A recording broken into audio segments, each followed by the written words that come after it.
ഇപ്പോഴത്തെ ആത്മീയതയുമായി ബന്ധപ്പെട്ടു പോകുന്ന ചില സമാനതകൾ ഞാൻ ഒരു വീഡിയോ കഴിഞ്ഞ ദിവസം കണ്ടു. അത് ഞാൻ ഇതിനോടൊപ്പം ഒന്ന് അറ്റാച്ച് ചെയ്യാൻ ശ്രമിക്കുകയാണ്.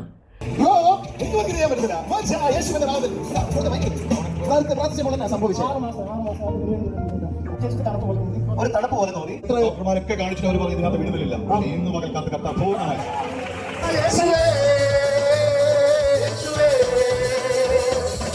ഒന്നാമത്തെ പ്രദോഷം കഴിഞ്ഞപ്പോൾ തന്നെ വിവാഹാലോചന വന്നു. രണ്ടാമത്തെ പ്രദോഷം ആയപ്പോൾ വിവാഹ നിശ്ചയമായി. മൂന്നാമത്തെ പ്രദോഷത്തോടെ ഏപ്രിൽ 12-ാം തീയതി എന്റെ വിവാഹമാണ്. ഞാനൊരു ക്രിസ്ത്യാനിയാണ്. ദൈവമെല്ലാം ഒന്നേ ഒന്ന് വിശ്വസിക്കുന്ന ആളാണ്. എന്നെ ഒരുപാട് പേര് കുറ്റം പറഞ്ഞു. ഈ അമ്പലത്തിൽ പോകുന്ന എന്തിനാ ഇപ്പൊ ഇവിടെ വന്നിട്ട് പോലും പറഞ്ഞു. ഞാൻ പറഞ്ഞത് എന്റെ ആവശ്യം എന്നെ നമ്പുരാൻ എനിക്ക് ഒന്നേ ഉള്ളൂ. എനിക്കറിയാം, എന്റെ പ്രാർത്ഥന കേട്ടു ദൈവം. ആത്മീയത എന്നത് രണ്ട് രീതിയിലാണ് ഇപ്പോൾ ഈ ഭൂമിയിലെല്ലാം നടന്നുകൊണ്ടിരിക്കുന്നത്. അതിലൊന്ന് ഈ ജഡശരീരവുമായി ബന്ധപ്പെട്ടുള്ള ആഗ്രഹങ്ങളും ആവശ്യങ്ങളും പ്രാർത്ഥനകളുമാണ്. രണ്ട്, ഈ ജഡശരീരത്തിൻ്റെ തന്നെ പ്രവർത്തികളെ മെച്ചമുള്ളതാക്കി അതിലൊരു ആനന്ദം കണ്ടെത്തുന്ന, ഞാൻ നല്ല ആളാണ്, പരിശുദ്ധനായ ആളാണ്, വിശുദ്ധനായ ആളാണ് എന്നൊക്കെ പറയുന്നത്. ഇതെല്ലാം നമ്മളുടെ ശരീരത്തെ ബന്ധിപ്പിച്ച് നിർത്തുന്ന, ഇവിടേക്ക് തന്നെ ബന്ധിപ്പിച്ച് നിർത്തുന്ന വിഷയങ്ങളാണ്.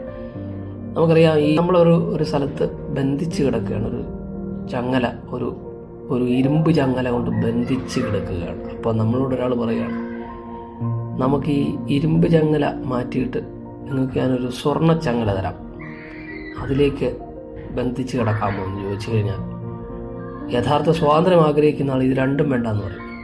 ഇവിടെയാണ് ഈ ജഡത്തിൻ്റെ പ്രവൃത്തികളെ മെച്ചപ്പെടുത്തുന്ന മതപരമായ വഴികളുണ്ട്.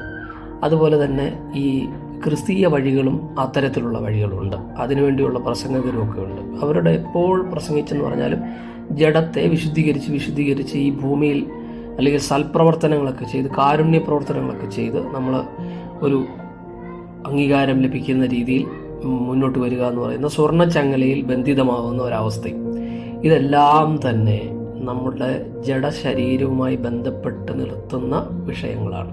ഒന്നും അറിയാൻ പറ്റുന്നില്ല. ചിലപ്പോൾ തെറ്റ് വെച്ചു. ഞാൻ എന്റെ ഭാഗം ക്ലിയർ ആക്കാനായിട്ട് ആ ചേട്ടന്മാർ പറഞ്ഞ പോലെ ഞങ്ങൾ സ്തുതിക്കാൻ തുടങ്ങി. യേശുവേ ആരാധന, ഹല്ലേലൂയ ഞാൻ സ്തുതിക്കാൻ തുടങ്ങി. അപ്പൊ നേരെ ഞങ്ങൾ സ്തുതിച്ചു തുടങ്ങി. അപ്പൊ കുറച്ച് കഴിഞ്ഞപ്പോൾ സ്തുതിപ്പിന്റെ സൗണ്ട് കൂടി, ഹല്ലേലൂയ യേശുവേ ആരാധന എന്ന് പറയുന്ന സൗണ്ട് കൂടി. അപ്പൊ ഞാൻ വിചാരിച്ചു നല്ല ഓളാണ്, എല്ലാവരും സ്തുതിച്ചോണ്ടിരിക്കുക. വളണ്ടിയേഴ്സും കുറെ ചേട്ടന്മാരൊക്കെ ഉണ്ട്. അപ്പൊ അവര് നല്ല സ്തുതിച്ച് ഭയങ്കര പരിചയമുള്ളവരാ. ഞാൻ വെച്ചാൽ അവരെ ഓളത്തിൽ നിന്ന് സ്തുതിക്കണ്ട.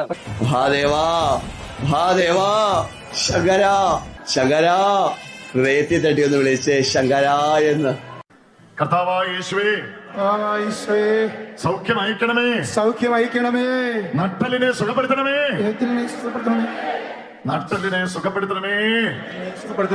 യേശുവിന്റെ ആത്മാവേ സജീവമാകണമേ.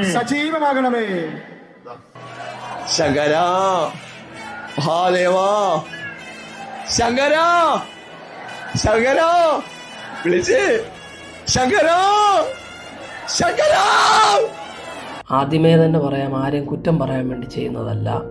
ഒരു കൊച്ചുകുട്ടി ഒരു മണ്ണുകൊണ്ട് ഒരു അപ്പം ഉണ്ടാക്കിയിട്ട് എൻ്റെ കൈ കൊണ്ടുവന്ന് തിന്നാൻ പറഞ്ഞാൽ ഞാനത് സന്തോഷത്തോടെ വാങ്ങി ആ നല്ല ടേസ്റ്റ് ഉണ്ടെന്ന് തന്നെ പറയും. അപ്പോൾ അതുപോലെ ഇതിലുള്ള വിശ്വാസികളൊക്കെ ആരെങ്കിലുമൊക്കെ എനിക്ക് ഷെയർ ചെയ്താലൊന്നും ഞാനൊന്നും പറയുന്നില്ല, തിരിച്ചൊന്നും പറയുന്നില്ല. കാരണം ഇതെല്ലാം തന്നെ ജഡശരീരങ്ങളുമായി ബന്ധപ്പെട്ടിട്ടുള്ള ആത്മീയതയുടെ ഒരു വശമാണ്.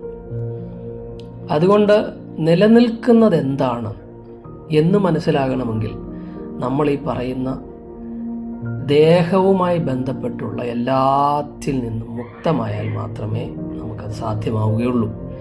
ഇതേപോലെ തന്നെ പല മതങ്ങളുടെയും ചില സന്ദേശങ്ങളൊക്കെ കേൾക്കുമ്പോൾ ഇതിൻ്റെ സമാനതകളും എനിക്ക് കാണാനായിട്ട് കഴിയുന്നുണ്ട്.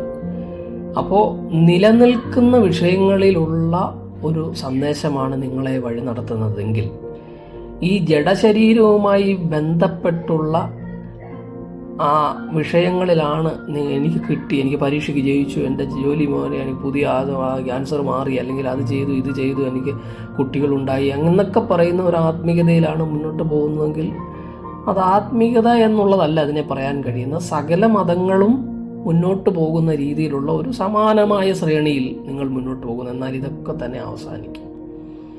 അതുകൊണ്ട് ആ കർത്താവ് പറഞ്ഞത് മരിച്ചവർ തങ്ങളുടെ മരിച്ചവരെ അടക്കട്ടെ. ഇവിടെ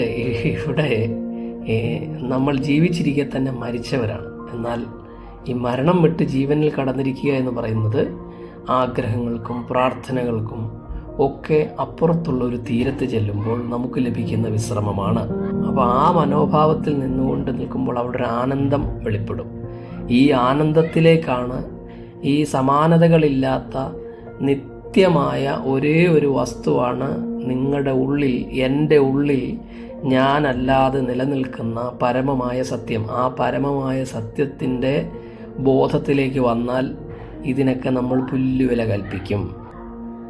നമ്മൾ ഈ ശരീരബന്ധിയായിട്ടുള്ള താൽക്കാലികമായ ശമനങ്ങളിൽ ആശ്രയിക്കാതെ, അതിൽ ആസ്വാദനം കണ്ടെത്താതെ, ഈ താൽക്കാലികങ്ങളുടെ ആഗ്രഹങ്ങൾ ഇങ്ങനെ വന്നുകൊണ്ടിരിക്കും. കടലിലെ തിരമാലകൾ ഇങ്ങനെ വന്നുകൊണ്ടിരിക്കും. എന്നാൽ തിരമാലകൾക്കപ്പുറത്ത് കടലിൻ്റെ ഒരു നിതാന്തമായ ശാന്തതയുണ്ട്. ആ ശാന്തതയിൽ എത്തപ്പെടുവാൻ വേണ്ടി നമ്മൾ ഈ തിരമാലകൾക്കപ്പുറത്തുള്ള ഒരു യാത്ര, അതാണ് സ്വസ്ഥമായ അവസ്ഥ, നിശ്ചലമായ ഒരവസ്ഥ. ആ നിശ്ചലമായ അവസ്ഥയാണ് ദൈവം നമ്മുടെ ആത്മാക്കൾക്ക് നൽകി തന്നിരിക്കുന്നത്.